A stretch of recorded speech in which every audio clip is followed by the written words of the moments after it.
Hey, hey, hey, hey, it's Dr. Sasheen. Welcome back to Women in Transition. Today we are talking about why you just need to go. Stick around to the end. I'll tell you about Life Reimagined coming up, limited space, good workshop. Got great feedback last time. Excited for it to be happening again this weekend.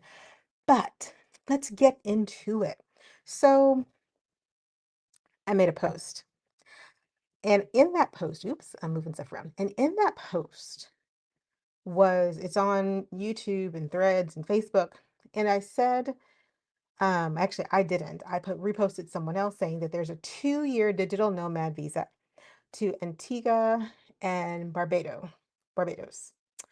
And I love when I find these posts and I come across them because it's a good and gentle reminder that just because you want to run away, and you can't permanently for whatever reason, short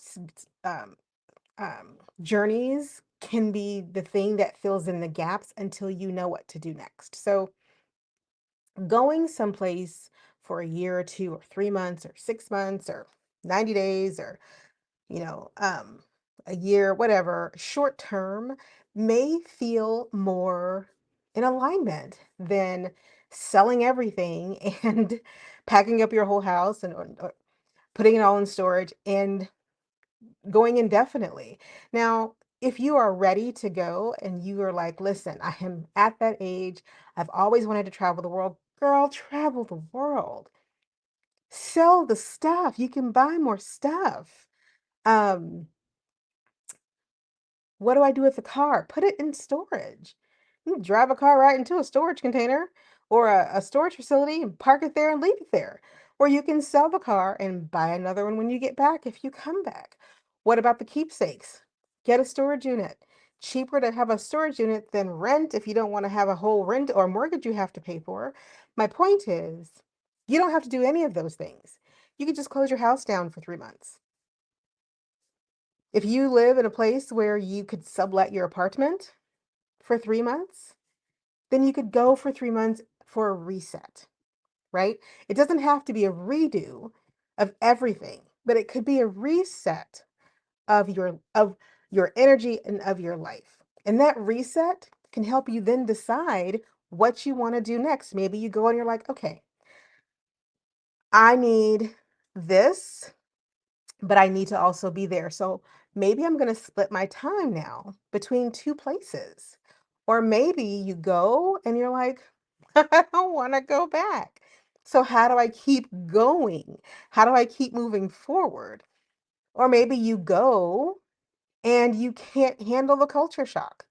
You can't handle the sudden change in your surroundings. And so you need to come back, reacclimate, and then you try again.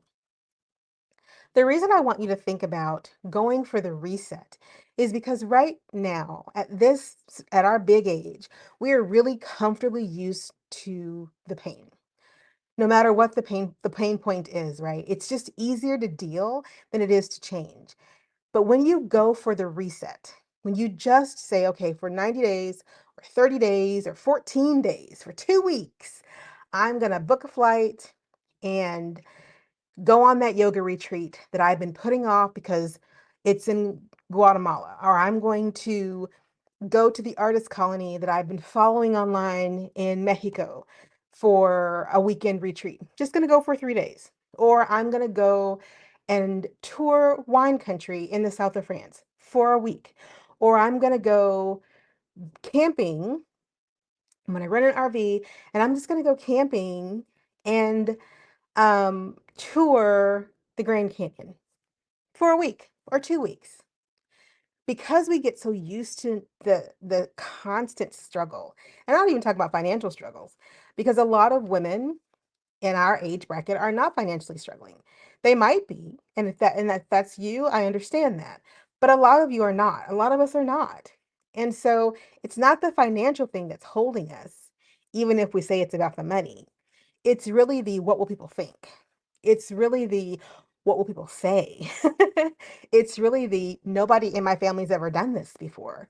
It's really the do I have the right to put myself first when the world around me seems to be burning down? It's really the, isn't that just running away from my problems and I need to stay here and solve them? It's really so many other things. It's not about the money. The mindset that it takes to say, it'll be here when I get back, is one that you have to work towards if you're not there yet. When I first left my hometown of Kansas City, Missouri, that's where I was born and raised, in Kansas City, Missouri, and I hadn't left Kansas City at all. I lived there my entire life.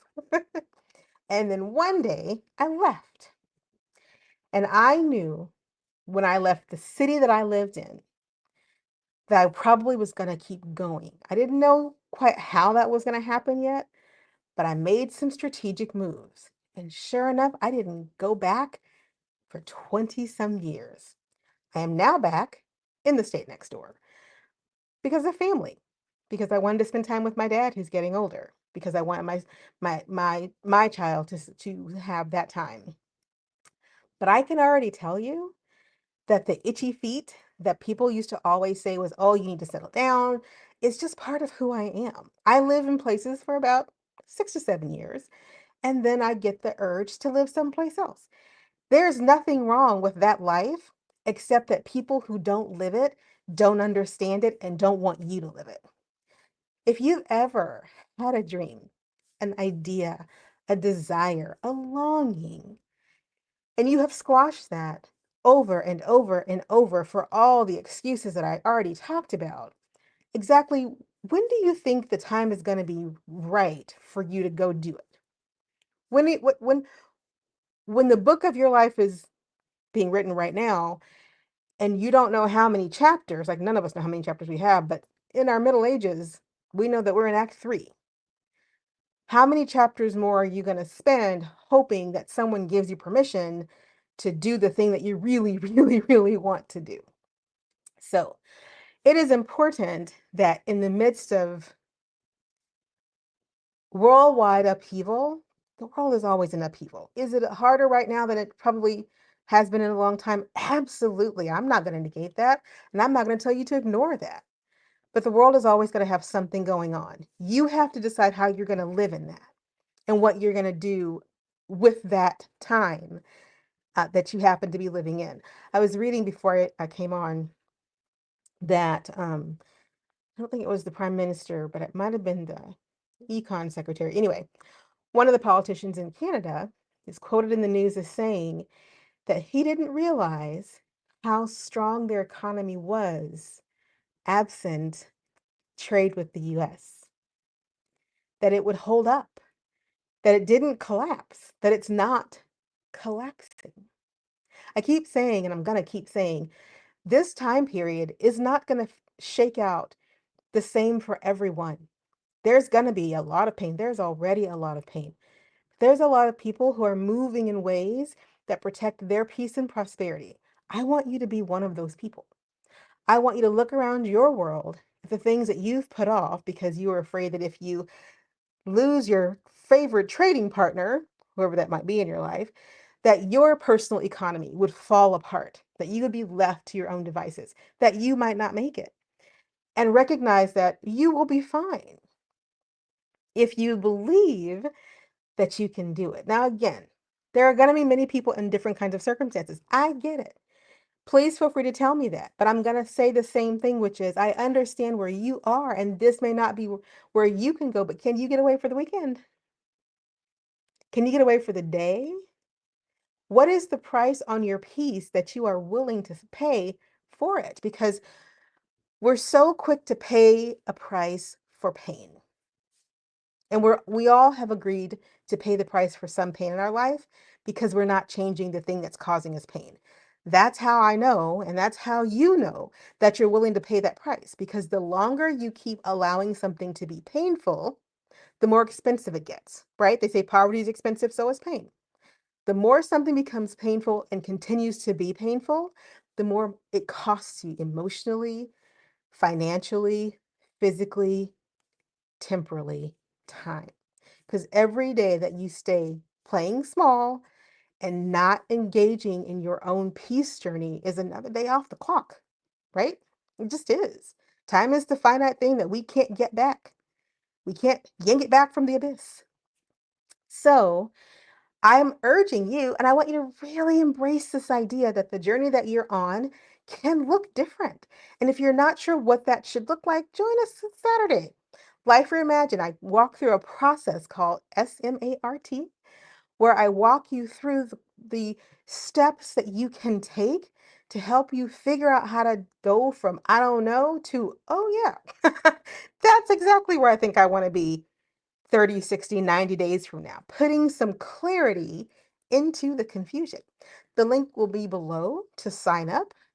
The atmosphere is relaxed. We laugh a lot, have a good time, but we work a process that hopefully, from beginning to end, makes you feel like you have cut through the noise and have decided that the price you're paying for the pain is too high. And the price for your peace, is the one that you are really willing to pay. All right, that's it. That's all I got. I wanted to make it short and sweet because I have a longer video that I need to get editing, but I wanted to come in and say, what are you waiting for? What's the holdup? Act 3 begins. Thank you, Beyonce, right? Act 2 ended.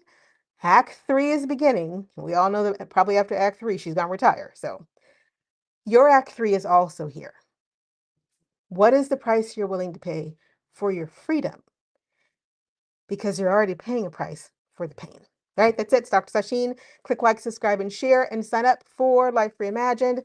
The seating is limited. I like to keep this a small and cozy. So get in there while the getting is good. All right, have a good one. Bye.